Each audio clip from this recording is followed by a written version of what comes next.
guys, Comic Boom here to review The Life of Captain Marvel number 5. Look at these beautiful covers, huh? The Stan Lee tribute covers. And I just want to give a shout out to Marvel. I think they did a really good job with the Stan Lee tribute covers.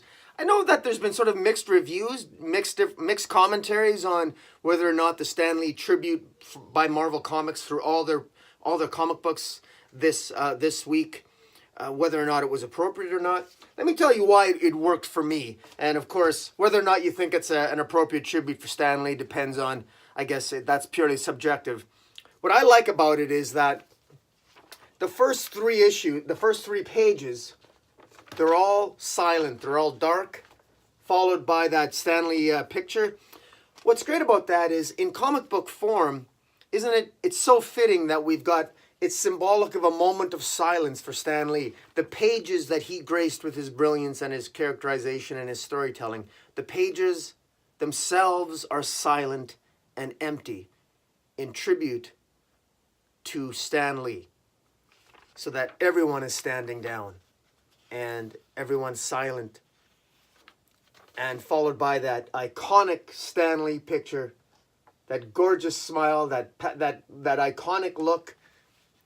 That little, he's Stan Lee, Stan the man, you know. Followed by the story begins anew. And then at the end, to have that soapbox, Stan Lee's classic soapbox, larger than life, because, of course, it used to be much smaller in the letters pages in the late 70s, early 80s. And of course, just basically... Well, he states, now then, in the process of providing offbeat entertainment, if we can also do our bit to advance the cause of intellectualism, humanitarianism, and mutual understanding, and to toss a little swinging satire at you in the process, that won't break our collective heart one tiny bit. That's it, pussycat. Thanks for listening. Stan's soapbox. So a wonderful tribute to Stan Lee. But now, talking about Captain Marvel, the life of Captain Marvel, this is a very accessible series. This series ends on a very somber note. It's a tragic note. There's a loss here that will define Carol moving forward into her future. But at the end of the day, this is a mother-daughter story, and this is why I like it so much. It really tugs at the heartstrings. I actually felt this. I felt this story, and the way it truly resonates. And with the movie coming out, if with the Captain Marvel movie coming out, if anybody wants to get a handle on Captain Marvel in the comic books, this 5-issue series is highly, highly recommended. I can't recommend this enough. This is infinitely better than most of what has come out for Captain Marvel in a very, very, very long time, certainly going back to Civil War II. I have now finally caught up and read the Brian Reed. I got it on digital.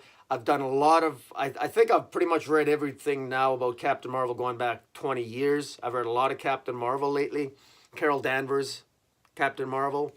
And I can tell you that this basically incorporates her past origin, incorporates her original origin, and just revamps it a little bit to just basically say that because she was a Kree warrior, her mother was a well-known Kree warrior, one of the warriors of Hala, the planet Hala, and she was born with powers, but they never became manifest until she had that accident with the Psycho Magnetron with Marvel that basically ignited her powers. They were basically lie dormant, and the trauma of that experience basically ignited her powers to make her Captain Marvel. The idea being that she always had the power within her. It just took sort of an adventure and a trauma to sort of release it. And so it works well. Meanwhile, of course, we have this creature that was sent to Earth, this other warrior that was sent to Earth to basically punish and to execute Carol Danvers' mother for abandoning her mission, so to speak. And well, I don't want to spoil it for you. You can read it. There are moments here between Carol and her mother that really bring the whole series home. And this is a character-based series, but you know, this series, this 5 issues had everything I wanted in it. It explained. I got to know Carol Danvers. I got to empathize with her. I finally got to know her a little bit, get inside her head, because I really didn't like the Carol Danvers that I saw in Civil War II. this was a Carol that I could understand. I could even empathize a little bit, and maybe understand what made her go a little bit nutso in Civil War II, all the pressure she was under and stuff. I thought this was very, very well written. Margaret Stahl had a very, very difficult job ahead of her writing this series. She had all that baggage of Carol Danvers to deal with, and yet she did so spectacularly. She did a really good job here. This is going to be in probably my top 35 for 2018.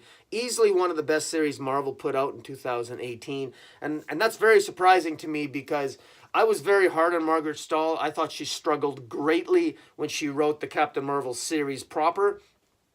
But obviously, the insights that she got from Joe Quesada and other people at Marvel as inspiration of sort of writing this, and I believe even Kelly Sue DeConnick and what have you, she's really come into her own.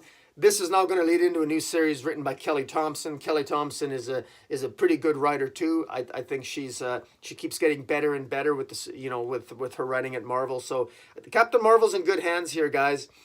Again, I wanna give a shout out to the artists here, Marguerite Bennett, fantastic artist, Carlos Pacheco, another great artist is on this. This had romance, this had adventure, this had action scenes, this had humor, and all in one beautiful package. And this is a self-contained story. Now, if you're a huge continuity buff, it's not perfectly continuous with respect to every single nuance of Carol Danvers' past history. But then no single character of the Marvel Universe is. I mean, we could talk Spider-Man, anyone? Please. So, some of the criticism of this series, I'm not even going to get into it other than most of it is nonsense, in my opinion. This is a great series. It does a fantastic job wrapping everything in a nice little bow and moving us all forward so we can move on to better adventures, bigger and better, and up, up, up, and away for Carol Danvers, with apologies to Superman. But no, this is great. And with the movie coming out, man, this would be a great Christmas gift. It's too bad they don't have the trade coming out before Christmas, or buy these 5 issues for anyone who's a comic book fan before they run off to see the movie, because this really creates interest in Carol Danvers, and I hope that Brie Larson encapsulates a likable character in the movie that the character now is portrayed as in the life of Captain Marvel. I actually liked reading. I came to like Carol Danvers in this series, and I never liked her before. I really didn't like her in Civil War II or anything flown from that. And this, for the first time, I got to say, I'm a Carol Danvers fan now, and I will say it's because of this series that's really brought me back on board. I really like the pre-Civil War Carol Danvers as well, but this sort of brings everything into focus, and it really makes everything make sense in a way that moving forward, that I'm quite happy with it, and this is going to be a good character moving forward. Fingers crossed. Anyway, in any event, guys, tell me what you think of the life of Captain Marvel. You will be seeing this in my one of my top picks for the top 35. I'm also going to be doing my top 50 at 50. I turned 50 years old on January 2nd. I'm going to be doing a top 50 at 50 where I will be reviewing the top 50 comic books in my 50 years of living on this planet. One of my top 50 at 50. Comic Boom. That should be a good time. And, well, it'll be a good trip down memory lane for me. I'm still picking my top 50. It's tough. I've read a lot of comics. In 43 years, good Lord. Anyways, guys, Merry Christmas. And in the meantime, follow me on Twitter, Metropolis40. Hit the subscribe button. And until next time, Comic Boom out.